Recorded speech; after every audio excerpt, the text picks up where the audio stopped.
Chapter 4. Voices from the Past.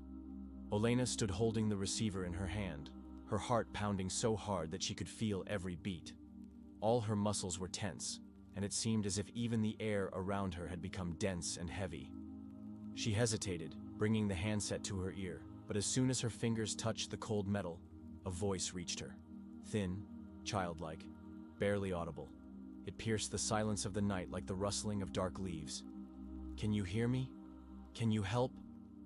The voice spoke those words so effortlessly, as if they had already been spoken before. Olena felt a cold sweat spread across her skin.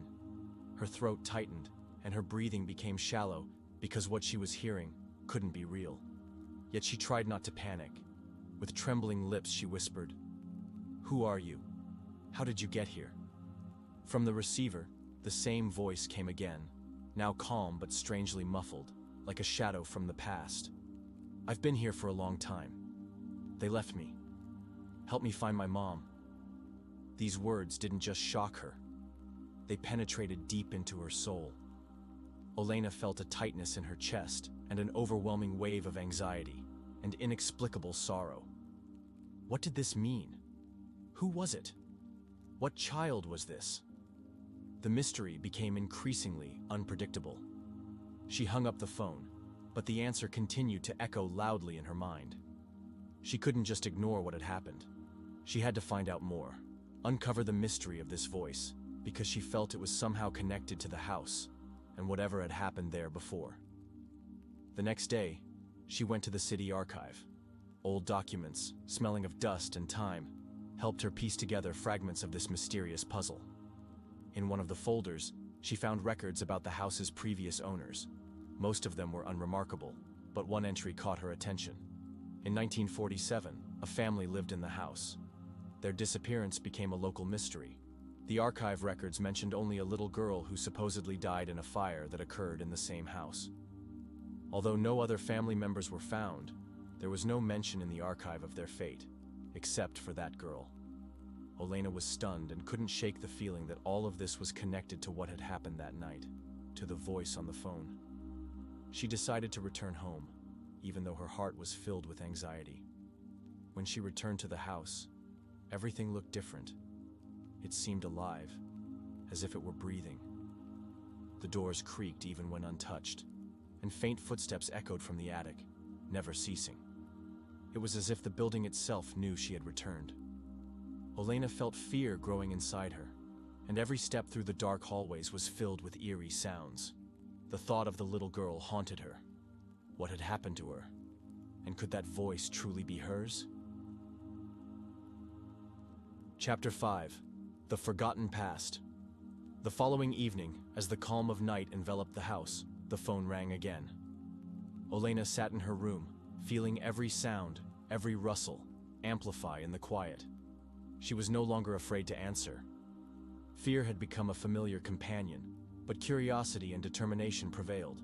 She picked up the receiver, and a familiar, anxious voice came through. "Did you find my mom?" The voice was childlike, but carried an adult's naive helplessness. It was filled with hope, as though the little girl believed someone would come and change everything. Olena felt her heart clench and tried to speak calmly. I'm trying. What happened? Who hurt you?" There was a pause on the other end before a reply came. Quiet, barely audible, as if the child was trying not to be overheard. "They came from the forest." Those words swept through her like a cold wave. Once again, Olena felt chills spread across her skin. This wasn't a coincidence. It was the same forest she had read about in the archive. The forest where the family often walked and where tragedy likely struck. Without hesitation, Olena decided to go there. She had to uncover the truth. What happened to that family? And who were the ones that came from the forest? The dark night covered the road, and the forest felt even more remote and menacing. Winds howled between the branches, and every step sounded as if she were being followed.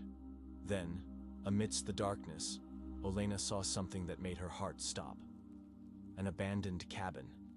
Its wooden doors were weathered, and its walls cracked, as though the house had been gradually disintegrating over time.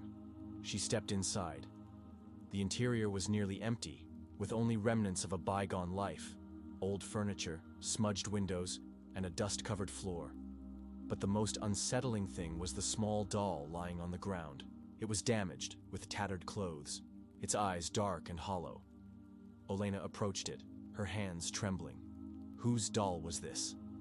The answer came quickly. She picked up the doll and made her way back home, though the thought of what might be lurking in the forest haunted her. When Olena returned, she placed the doll on the table. At that moment, the phone rang again, and though she expected it, she couldn't help but flinch. She picked up the receiver, and the little girl's voice, now filled with joy, spoke after a few seconds. "It's mine, my doll." It was astonishing. Olena realized this was the doll the girl had been searching for, and now her voice seemed lit with hope. But the joy turned into bitter, horrifying sobs. "They won't let me go. They're still here." Those words swept through like a cold wind, and Olena felt her heart tighten with fear. She knew the voice, the doll. This was no mere coincidence. Something was wrong with this house. Something dark and ancient. Something that wouldn't let go. Something that lingered in the forest, waiting for the right moment to return.